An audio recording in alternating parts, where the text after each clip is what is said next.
Se encuentra en Hebreos 2, versículos 17 y 18.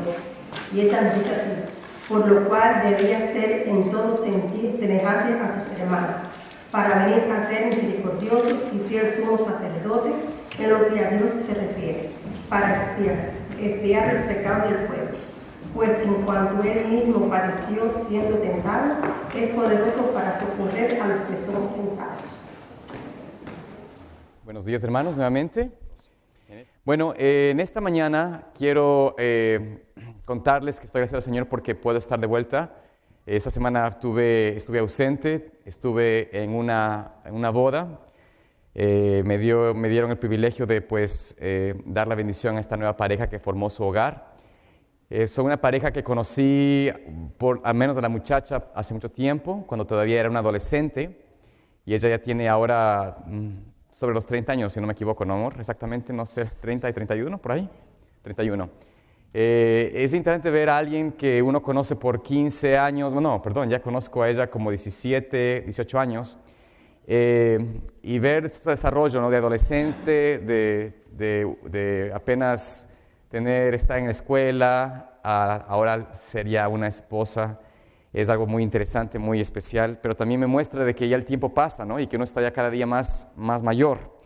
Sin embargo, esta experiencia es una experiencia linda de poder ver a alguien confirmando su relación con el Señor y encontrando un hombre que también ama a Dios y los une como un propósito para poder ser un hogar de bendición, un hogar de felicidad.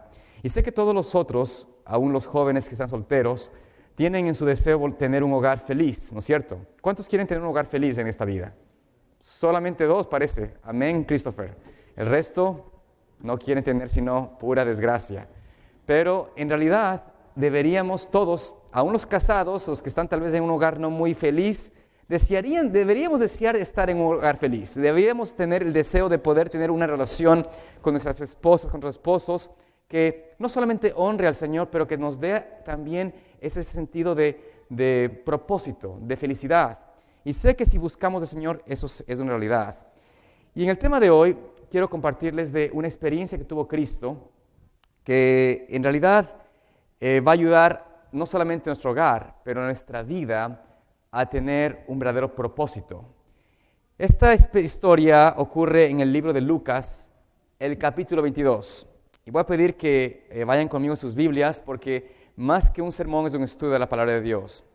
En el libro de Lucas, capítulo 22, vemos allí que es el capítulo donde habla acerca de Cristo preparándose en su última cena para la entrega o ser traicionado por Judas y llegar al Calvario. En el capítulo 22 notamos de que hay una conspiración allí en el inicio del capítulo de Judas para entregar a su maestro. Luego de esto, Jesús envía a sus discípulos a preparar el lugar de la Santa Cena, de la Pascua.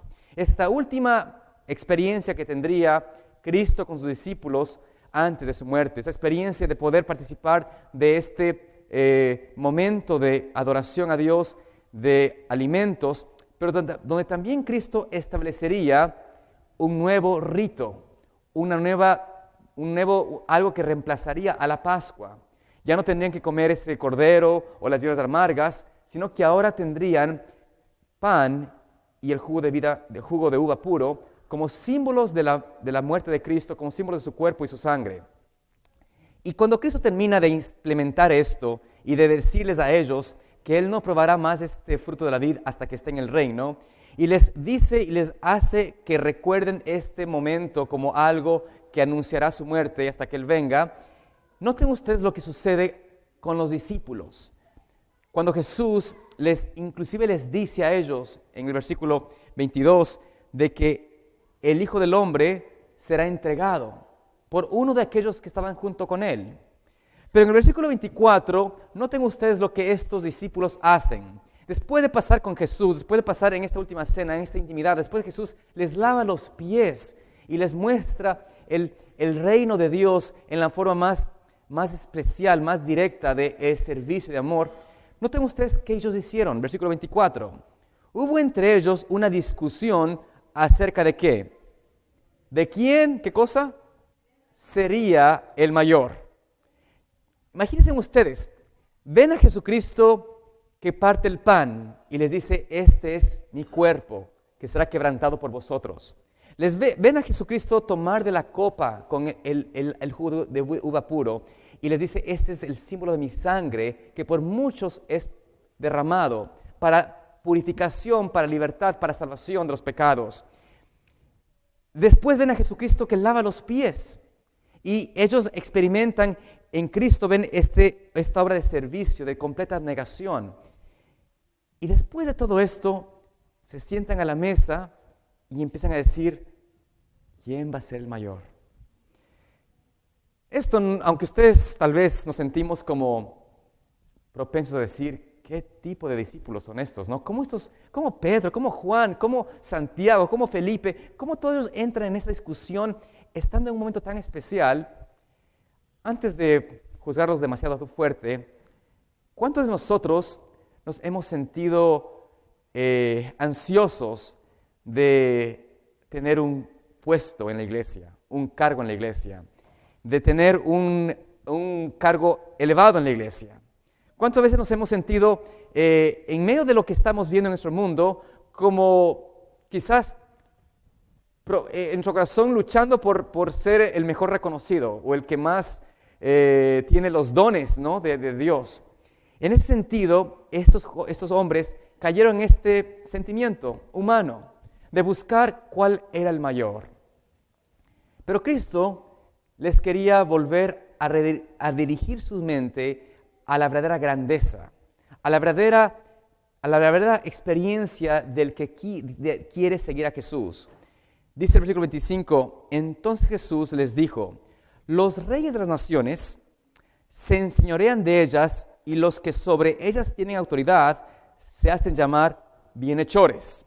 ¿Qué hacen los políticos de este mundo, los reyes de la tierra? ¿Qué hacen cuando ustedes, ojalá no caigan presa de esta falsedad de servicio? Pero mucha de la gente, cuando viene año de elección, como el que estamos ahora, empezamos a escuchar promesas políticas, empezamos a escuchar propuestas de los líderes de la tierra, y mucha gente empieza a tomarse y unirse a un pensamiento, a un líder político, y estos hombres, cuando son elegidos, les encanta que la gente les recuerde por sus buenas obras.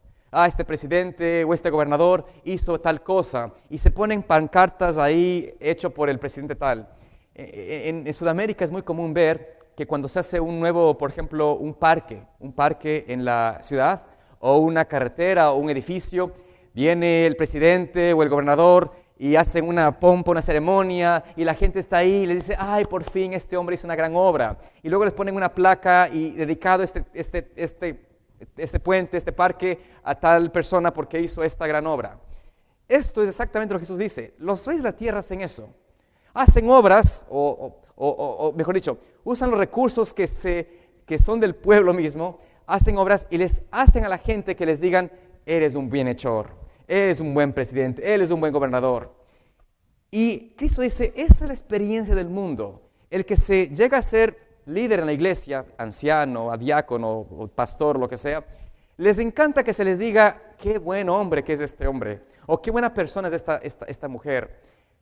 Pero en el mundo, dice, eso es lo que pasa en el mundo. Pero, versículo 26, pero vosotros no sois así. Antes, el mayor entre vosotros sea como el ¿qué? El más joven. Ahora, yo no digo que Cristo está diciendo aquí de que seamos inmaduros, como los jóvenes a veces pueden ser, ¿no es cierto? O que faltos tal vez de experiencia.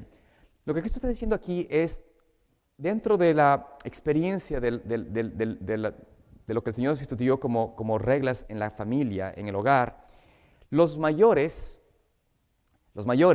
tenían potestad sobre los menores tenían que servir al mayor, tenían que tener un espíritu de estar prestos a escuchar, a depender de la experiencia de los mayores para tomar decisiones. En ese sentido, Cristo dice, ustedes deben ser como los menores, estar dispuestos a seguir, no a sí mismos, no a otro hombre, pero a Cristo, al Padre. No es no pensar que tenemos la sabiduría, el conocimiento o la autoridad porque ya tengo 20 años en la iglesia, o 40 años en la iglesia, o porque he sido llamado a un cargo de iglesia. El Señor nos llama a todos a no ser así, sino que buscar y ser como el más joven. Y el que dirige, dice aquí, como el que sirve. El verdadero líder de iglesia debe ser el que está realmente, sin decir quiero servir, sino que está dispuesto, tiene la autoridad para, o mejor dicho, tiene la experiencia, tiene el sentido de servicio, de entrega, de abnegación. Cristo está estableciendo el tipo de reino que Él establece en el cielo y les está diciendo a ellos que para poder ser grande ante el Señor, tiene que uno ser ¿qué cosa? El más pequeño, el más siervo. Versículo 27. Porque, Cristo hace una ilustración. Porque ¿cuál es mayor? ¿El que se sienta a la mesa o el que sirve? ¿Cuál es el mayor? ¿El que se sienta a la mesa o el que está sirviendo? Humanamente, ¿cuál es el mayor? El que se sienta, ¿no es cierto? El que se sienta. Si yo me siento a la mesa, por ejemplo, si yo me siento a la mesa y mi esposa casi siempre hace esto, me sirve, eso puede ser un problema para el hombre, ¿no es cierto? Porque se puede creer que es más grande, mayor. Pero en realidad, el Señor nos dice de que en la experiencia del ser humano, del cristianismo, el que se sienta a la mesa no es el mayor, sino es el que sirve. El que sirve es el que realmente es grande. Y aquí vemos nosotros como Cristo dice, no es el que se sienta a la mesa, sin embargo, yo soy entre vosotros como el que ¿qué? Que el que sirve. Él debería haber estado sentado en la mesa, pero ¿qué hizo Jesucristo? Se postró a lavar los pies. Él debería haber estado en la mesa y pedir que vengan los discípulos y sirvan y le rompan el pan. Pero ¿Cristo qué hizo? Él repartió. Él fue el que quebró el pan. Es el que estaba sirviendo. Y les muestra, les lleva a la mente, a su corazón, en mi reino, el que sirve es grande. Noten algo también que Jesús dice aquí, importantísimo, versículo 28. Vosotros sois los que habéis, ¿qué cosa? Permanecido conmigo, ¿en qué? En mis pruebas. Cristo les dice algo interesante a sus discípulos. El que sirve es el más grande. Y ustedes han permanecido conmigo en mis pruebas. ¿Y por qué el Señor dice esto? Bueno, quiero que ustedes piensen en este momento algo importante. ¿Qué significa permanecer con Cristo en sus pruebas? Otra versión puede decir allí que permaneció conmigo en mis tentaciones. Ahora, vayamos brevemente al libro de Hebreos, el capítulo 2, la lectura bíblica. Y no voy a hablar mucho aquí no es un tema sobre el Cristo y su naturaleza, nada por el estilo. Es algo en relación a permanecer con Él. Entender algo interesante. Noten ustedes aquí en el capítulo 2 de Hebreos, el versículo 17, 18, dice lo siguiente.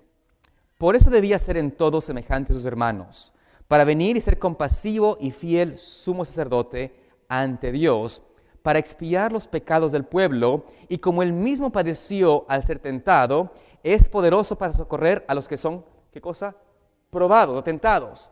Cristo le estaba diciendo a los discípulos, yo sé lo que significa servir. Y sé lo que significa tener la tentación de decir, basta, debo ser servido ahora. Debería yo dejar de ser el más pequeño. Debería ser ensalzado. Yo sé lo que significa ser pobre. Yo sé lo que significa que te toca a ti servir a un rico y estar dispuesto, o mejor dicho, ser maltratado por aquel hombre poderoso en la tierra, abusador tal vez de los pobres. Yo sé lo que significa todo esto. Sé la experiencia de haber pasado hambre. Cuando íbamos por el camino, muchas veces no teníamos dónde quedarnos. Nos tocaba quedarnos ¿dónde? Ahí en el camino, con una piedra como cabecera. No había a veces lugar donde nos recibían porque mi vida, mi experiencia, mi ministerio no es de honra, de gloria, sino de servicio. ¿Cuántos discípulos que siguieron a Jesús porque al principio pensaban de que Él iba a ser el Mesías, cuando se dieron cuenta de que su mensaje, que su vida era completamente contrario a eso, se desanimaron y dijeron, no quiero seguir a este maestro. Yo no quiero seguir a un hombre que habla de humillación, de servicio y de entrega.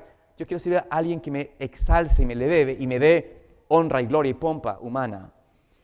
Cristo les dice, ustedes han estado conmigo, han permanecido en mis tribulaciones, en mis pruebas, en mis tentaciones.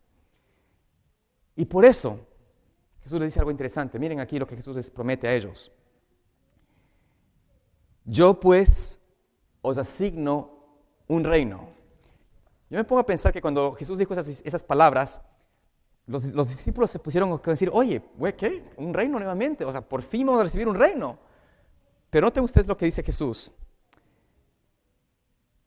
Como mi Padre me lo asignó a mí. ¿Qué reino asignó el Padre a Cristo? ¿Qué reino fue ese? El que Cristo asignó a sus discípulos. Perdón, el que Dios asignó a su Hijo, a Jesucristo. ¿Qué reino el Señor le asignó a Cristo? ¿Le asignó un reino de honra en la tierra? ¿Le asignó un reino de súbditos, de estar siendo elevado, de ser aclamado como rey? El reino que Dios asignó a Cristo fue el reino de ¿qué? Del servicio, de la entrega, de la humillación. El reino de poder dar su vida por otros. Y ese es el reino que Cristo asignó a sus discípulos en la tierra. ¿Ustedes creen que Jesús le asignó otro reino a ellos? ¿Quién me puede decir aquí que Jesús le asignó otro tipo de reino a los discípulos? En alguna forma Cristo les dijo, miren, ustedes van a ser honrados por los hombres, van a tener seguidores, van a tener muchos bienes. Nunca Jesús dijo esto, porque Jesús estaba asignando el reino que a Él mismo el Padre le había dado, el reino de la abnegación, el reino del servicio. Ahora, ¿por qué el cristianismo moderno habla contrario a esto? ¿Por qué nosotros hemos caído en esta ideología y sin hablar de los cristianos apóstatas? Me refiero al mundo cristiano que se proclama cristiano. Yo quiero hablar un poco de la iglesia nuestra propia iglesia. Noten ustedes que el mensaje de la Odisea, de la última iglesia de la tierra, es de que se consideran ¿qué cosa? Ricos. Y que no tenemos necesidad de nada.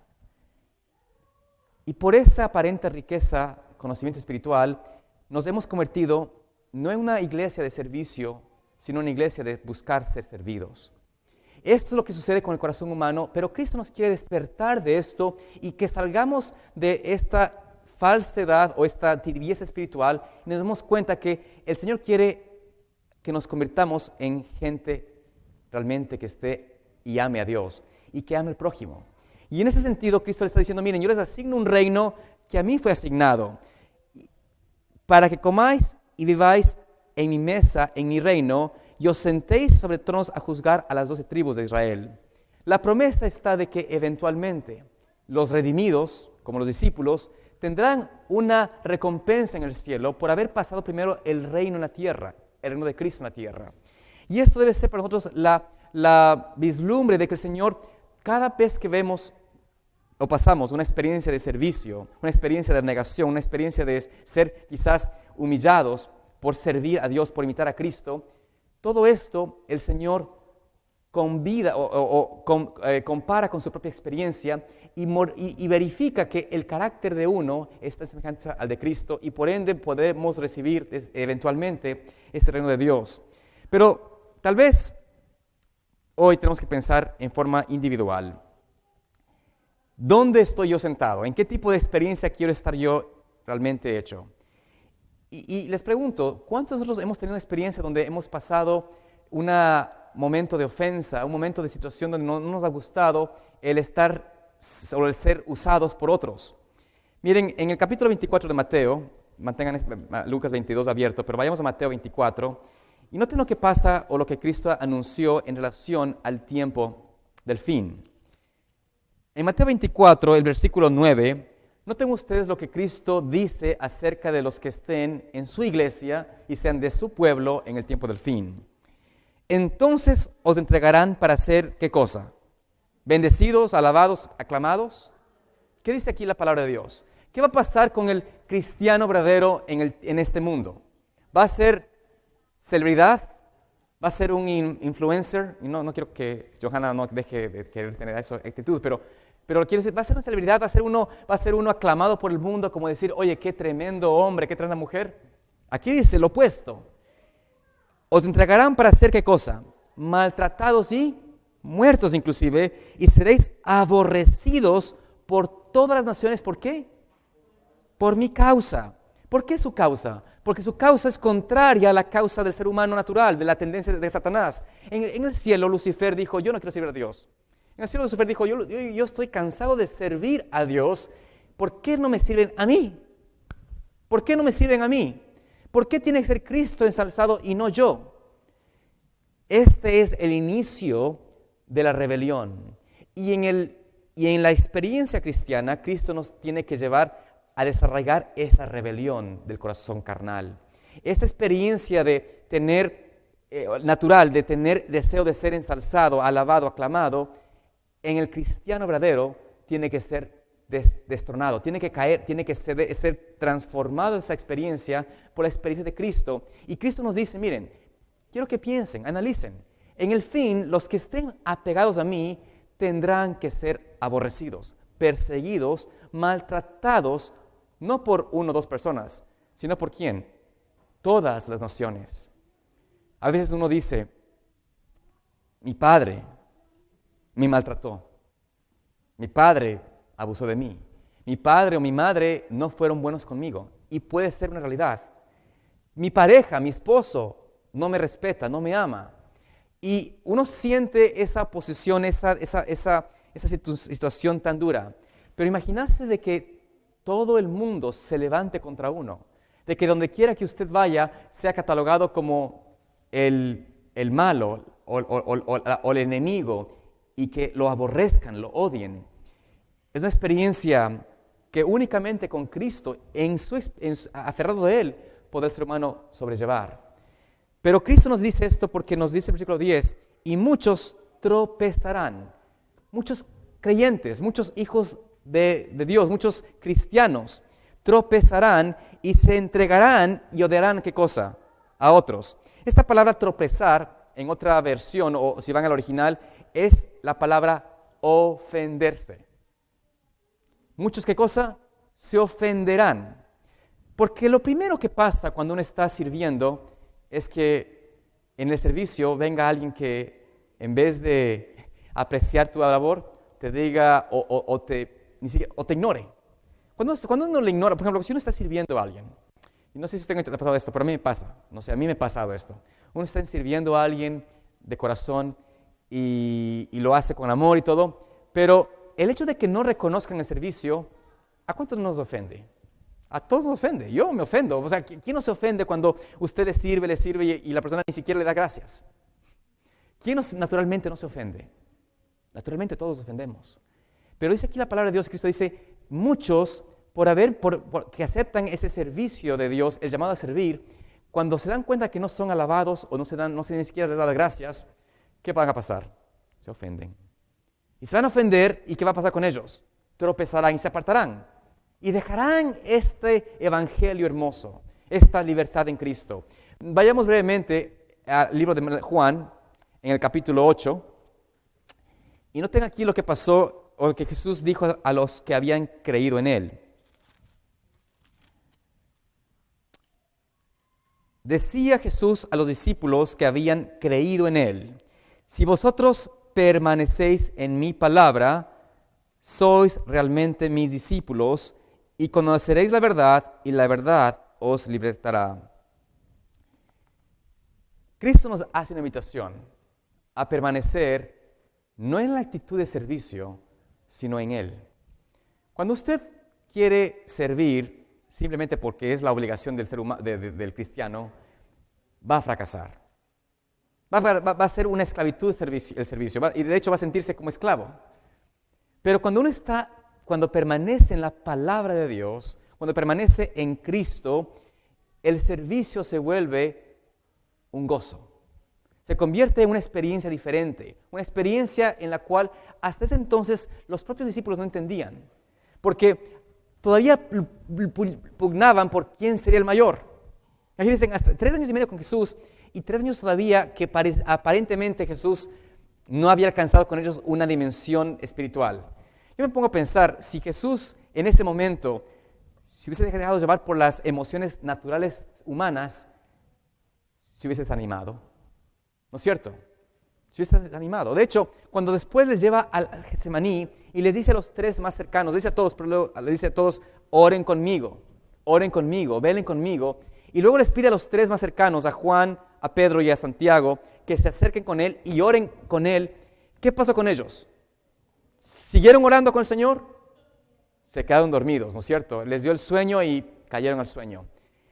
Si Jesús se hubiese llevado por ese sentimiento natural, hubiese dicho, ¿para qué tanto servicio para este ser humano ingrato?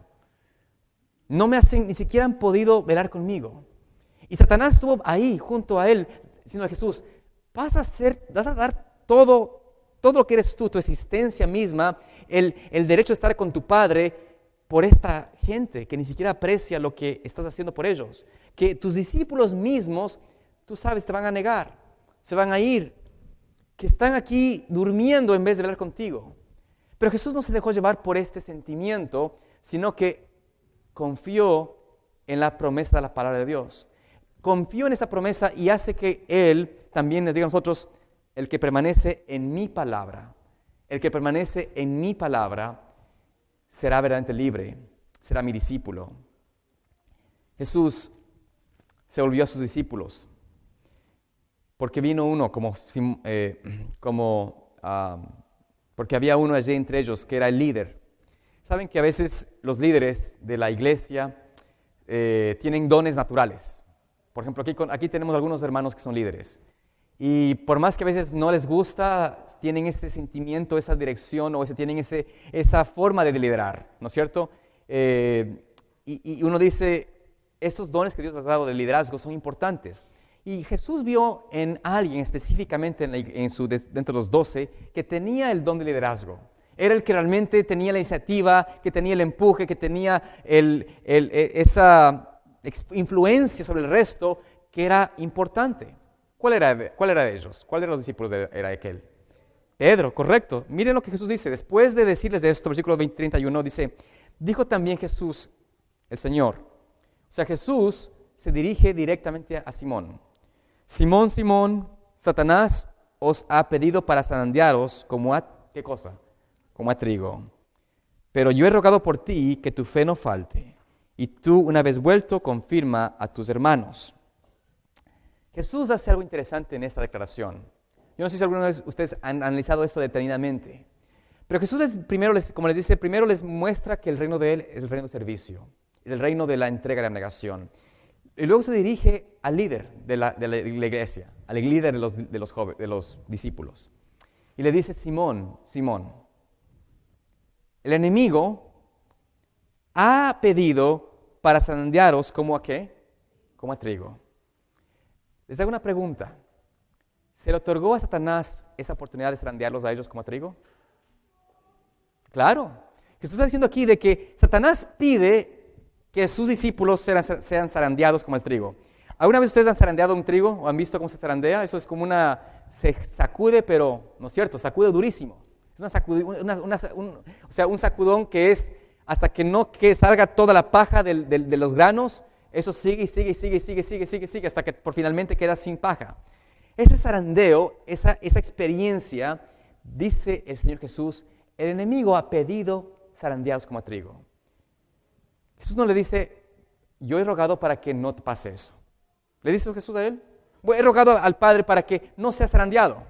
¿Le dice eso a Jesús a Pedro? No. Le dice, mira, le está diciendo, eso será otorgado al enemigo porque va a zarandearlos como el trigo. ¿Cuántos de nosotros hemos sido zarandeados alguna vez? Usted diga, bueno, he sido zarandeado porque, qué sé yo, estuve en una reunión de iglesia y un hermano me acusó de algo que no era, o bueno, sea como sea. Pero ese zarandeo como a trigo que Satanás ha pedido sobre la iglesia de Dios, aún no lo hemos visto. Aún no hemos visto esto, pero está por venir. Y créanme que está más cerca de lo que nos imaginan. El hecho de que nuestra iglesia esté en una crisis de identidad, una crisis de dirección, una crisis donde hay abiertamente rebelión en nuestras conferencias, donde hay dos posiciones de creer en la palabra de Dios o de interpretar a la manera humana, donde vemos que no hay una unidad de pensamiento en varios aspectos.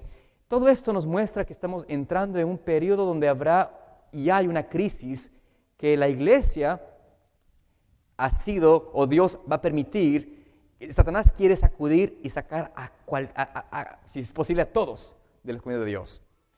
Este zarandeo que está por venir y que algunos tal vez han experimentado en un poco o corto nivel, pero que realmente no ha venido con la fuerza, el Señor nos dice, yo sé que esto va a venir. Satanás ha pedido a que desde Margarito, desde Johanna, desde Diana, de David, de todos aquí presentes, seamos zarandeados como el trigo, donde nuestra esencia va a ser probada hasta la raíz.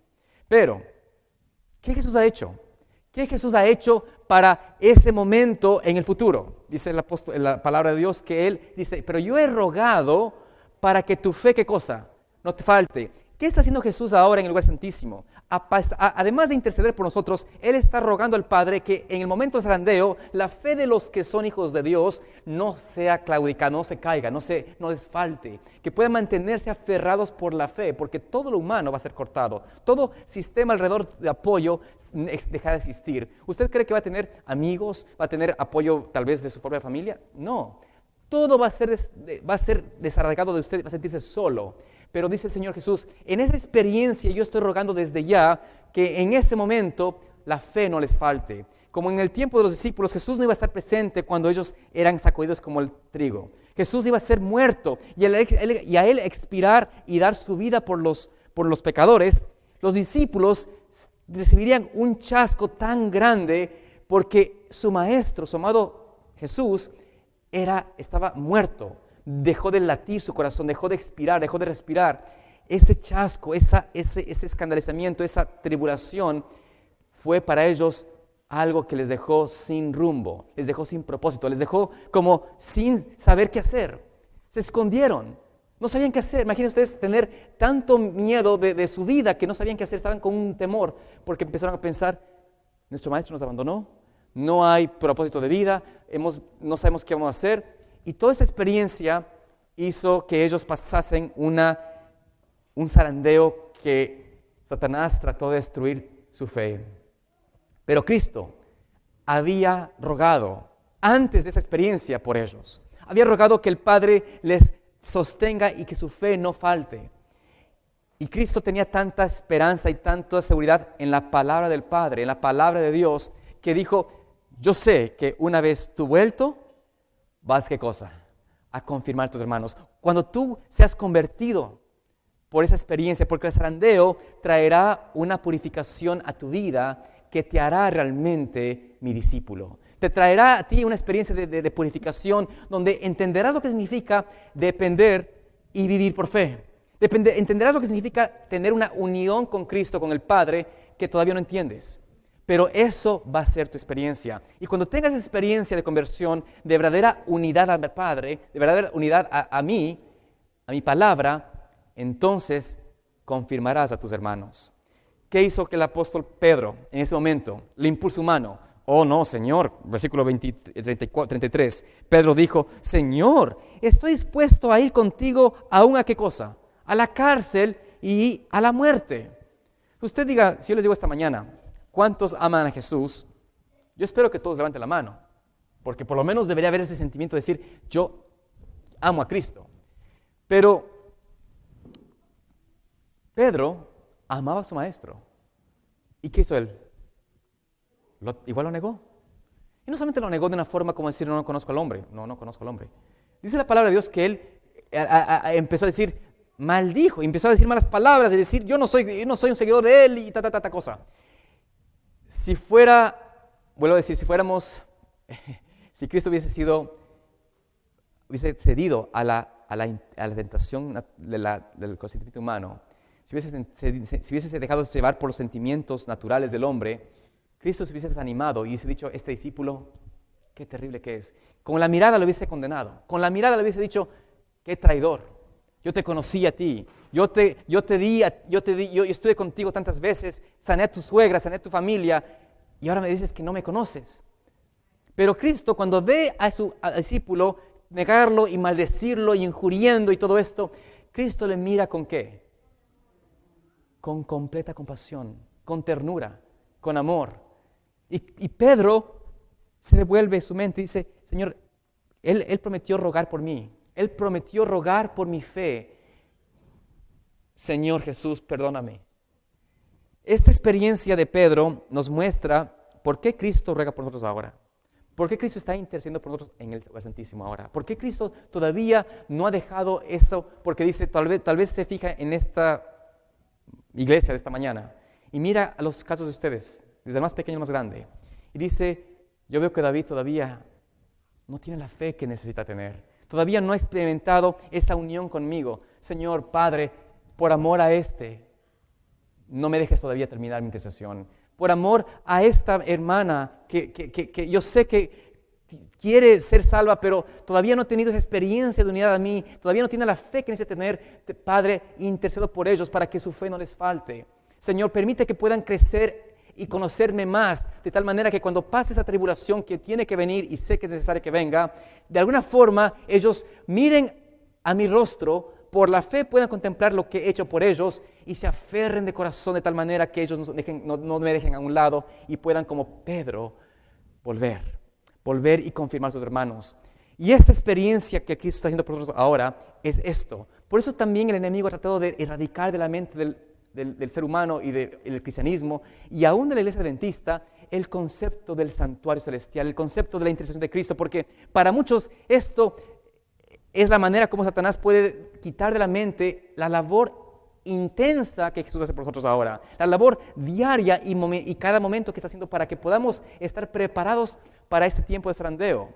Si Satanás logra que nosotros nos enfoquemos en cosas que no tienen esta dimensión espiritual, si nos deja que nuestra mente se lleve en temas de segunda orden, que no son importantes, hace que nosotros no hagamos esta unión al Señor, que nuestra fe no crezca y cuando venga el zarandeo va a llevarse a la mayoría de nosotros. Por eso la sierva del Señor nos dice que en la iglesia de Dios no hay ni uno en 20, que no hay ni uno en 100 preparados. Porque no es que el hombre tiene que prepararse haciendo obras. No es que el hombre puede prepararse haciendo, qué sé yo, un almacenamiento de buenas obras o almacenamiento de comida o estando. Eso no es la preparación importante que el Señor quiere que haga. La preparación del Señor es que podamos aprender a depender de Él, a realmente unirnos a Él, a contemplarlo, para que nuestra vida pueda obrar los frutos del Espíritu Santo, puede tener el resultado de esa conexión a Dios, podemos tener esa experiencia de obedecer por amor. Esta experiencia es la que el Señor desea que el hombre tenga.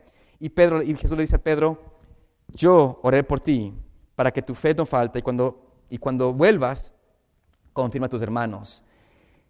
En el capítulo de Juan, el capítulo 21, vamos a ver la experiencia de cómo el Señor confirmó a Pedro. Cómo el Señor mostró que su amor y su misericordia es más grande que nuestras fallas, nuestros pecados, nuestras debilidades. Es más grande que nuestras ofensas. Los discípulos, cuando vieron a Pedro negar a su maestro, Pedro perdió el atributo de ser líder de la iglesia. ¿Ustedes confiarían en un líder que ha negado al maestro? ¿Confiarían en un hombre que por más talento que tenga y habla y puede predicar y todo esto y dirige, niega a Cristo y no solamente una vez, sino 3 veces y de una forma pública, donde ofende al cristianismo, ofende al maestro, ofende a Dios? Los seres humanos, ninguno le perdonaría eso. Pero Jesús, que perdona de verdad al ser humano y que restituye al más vil de los pecadores a imagen suya, hace algo especial con Pedro. Pedro, primeramente, ustedes noten aquí que en el versículo 3 menciona, estaban 7 discípulos ahí reunidos. Simón les dijo, voy a pescar. Ellos dijeron, ¿qué cosa? Nosotros también iremos contigo. Vemos aquí que Pedro ya no estaba dirigiendo. Se sentía simplemente como bueno, soy otro de ustedes, o sea, ya no tengo ninguna autoridad sobre ellos, así que les dice, miren, voy a pescar. Y los otros, como de alguna forma, por cariño, por amor, y también porque, aunque no lo veían a él ya como un líder de ellos, simplemente él era de las ideas buenas. Él era el que tenía la iniciativa propia, el que tenía esa condición o atributos naturales de ser líder. Así que le dicen, bueno, vamos, digamos, buena idea, vamos a pescar contigo. Así que van a pescar, ustedes saben la historia, ¿qué pasó con la pesca? ¿Consiguieron algo? Nada. Toda la noche están ahí luchando y nada que pasa. Bueno, Jesús se aparece ante ellos en la orilla, ¿no es cierto? Y entre ellos, miren ustedes aquí, el apóstol Pedro escucha de Juan lo siguiente, versículo 7. Entonces el discípulo a quien Jesús amaba, o sea, Juan, dice a Pedro, es el Señor. Esto porque, de alguna forma, Jesús les dice a ellos, miren hombres, echen su red a la derecha de su barca y van a encontrar. Y cuando este hombre dice esto, Juan dice, a mí me parece que es el Señor, este es el Señor Jesús. Y le dice a Pedro, y Pedro, ¿qué hace Pedro en ese momento? Se ciñó, o sea, estaba tal vez desnudo, o por lo menos sin mayor ropa, y se pone la ropa exterior y se echó al mar. Y Pedro nada de vuelta a Cristo. En ese sentido, vemos que Pedro, yo no sé si es que era esa manera de tratar de buscar al Señor perdón de corazón, tratar de mostrar al Señor que quería cambiar, pero él no espera que el barco regrese, sino que él se va a su maestro y se acerca a él, ¿no? Y se queda allí y tenía miedo de decirle, Señor, eres tú, Jesús, pero de alguna forma sentía esa necesidad de estar junto con él. Entonces, dice aquí versículo 15, que después de que tuvieron de comer, Jesús preguntó a Simón Pedro, Simón, hijo de Jonás, ¿me amas más que a estos? Le respondió, sí, Señor, tú sabes que te quiero. Jesús le dice, ¿qué cosa? Apacienta mis corderos. Volvió Jesús a preguntarle por segunda vez, ¿no es cierto? Simón, hijo de Jonás, ¿me amas? Pedro le respondió, sí, Señor, tú sabes que te quiero. Le dijo, apacienta mis ovejas. Por tercera vez le preguntó, Simón, hijo de Jonás, ¿me quieres? Pedro se entristeció de que le preguntara por tercera vez, ¿me quieres? Y respondió, Señor, tú sabes todas las cosas, tú sabes que te quiero. Jesús le dijo, apacienta mis ovejas. 3 veces el Señor Jesús empieza a preguntarle, le hace la pregunta si le quiere, si Pedro ama a su maestro. ¿Por qué Jesús hizo esto?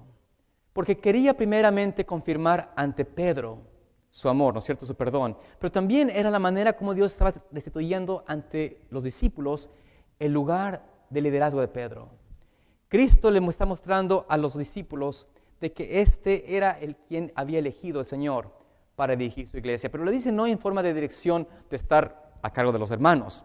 Le dice, apacienta, sirve a mi pueblo, lleva a mis corderos, humíllate ante ellos.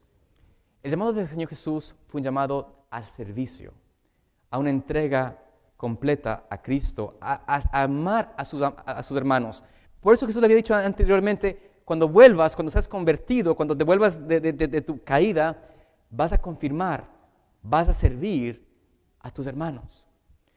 Y Jesús le añade, versículo 18, te aseguro, cuando eras más joven, te ceñías e ibas a donde querías, pero cuando seas anciano, extenderás tus manos y otro te ceñirá y te llevarán a donde no quieres. Aquí Jesús le dice a él, hijo, como líder de iglesia, pero vas a ir donde no vas a querer ir. Vas a servir y vas a ser llevado no a lo que tú quieres hacer naturalmente. Vas a tener que aprender lo que significa hacerlo por fe, por amor realmente al prójimo, y te vas a tener que olvidar de ti mismo. Cuando eras joven, hacías lo que te da la gana. Pero ahora, desde ahora adelante, tú vas a servir a mi pueblo, a mis hijos. Pedro se pregunta, dice aquí el versículo 19, versículo 19 dice lo siguiente, algo importante también, Jesús le dice aquí, dicho esto, añadió, sígueme. Y volviéndose Pedro, versículo 20, vio viendo Pedro que vio que los seguía el discípulo a quien Jesús amaba. Algo aquí interesante es de que Jesús cuando empezó a hablar de esto, aparentemente Pedro y Jesús se apartaron, caminaron juntos. Y esto es importante porque Pedro se vuelve y le dice, mira, ¿y qué del discípulo que te ama, a Juan? ¿Qué de aquel atrás? ¿No crees que él debe ser el líder? yo no sirvo, yo fracasé 3 veces, yo fracasé ante mis hermanos. ¿Qué de aquel? Jesús le dice, versículo 22, si quiero que él quede hasta que yo venga, ¿qué a ti? Tú sígueme. Aquí Jesús le dice a él, mira, no te preocupes de él, yo te escogí a ti, para que tú seas mi seguidor, y tú seas el que apaciente los corderos, tú seas el que lidere esta iglesia. Y esto, mis amados hermanos, nos muestra de que el Señor Jesús está en realidad buscando que nosotros sigámoslo a Él, que realmente le sigamos de corazón. No nos preocupemos del otro hermano, del anciano, del pastor, de cualquier otra persona, sino de nosotros mismos. Tenemos que recordar que el Señor nos llama a seguirle individualmente. El Señor nos llama, como a Pedro, a tener esa experiencia de poder permanecer en Él. Porque entonces, como vemos en el capítulo 24 de Mateo, para ir concluyendo aquí en este versículo, noten ustedes que cuando el Señor tenga a un pueblo que pueda mantenerse con Él, que pueda seguirlo a Él, dice el versículo 13, pero el que persevere hasta el fin, este será salvo. El que permanezca en mi palabra, el que permanezca en mi presencia, este será salvo. Y entonces el evangelio del reino se predicará por todo el mundo, por testimonio a todas las naciones, y entonces vendrá el fin. Los que siguen a Cristo de corazón, los que están unidos a Él, los que como Pedro vuelven al Señor. Y no me importa si hoy, esta mañana, tal vez usted se sienta que no es digno de ser hijo de Dios. Tal vez usted dice, pero los hermanos conocen de mis fallas, conocen de mis faltas, conocen de mi experiencia. O quizás estás como Pedro, negando a Cristo en tu vida. Tal vez ahora mismo estás negando al Señor en tu corazón. Tal vez has negado recientemente o estás por negar. Pero Cristo nos ve por la fe y dice, yo les invito a que me sigan. Y estoy rogando para que su fe no falte, para que puedan volver a aferrarse a mí, a seguirme de tal forma que puedan reflejar a mi persona, a mi carácter al mundo. Cuando esto sea reflejado, cuando nuestro carácter sea como el de Cristo, la palabra de Dios dice, el testimonio de nuestras vidas llegará a las naciones y entonces vendrá el fin. Queremos que el fin venga a esta tierra. Vemos un mundo que está terrible.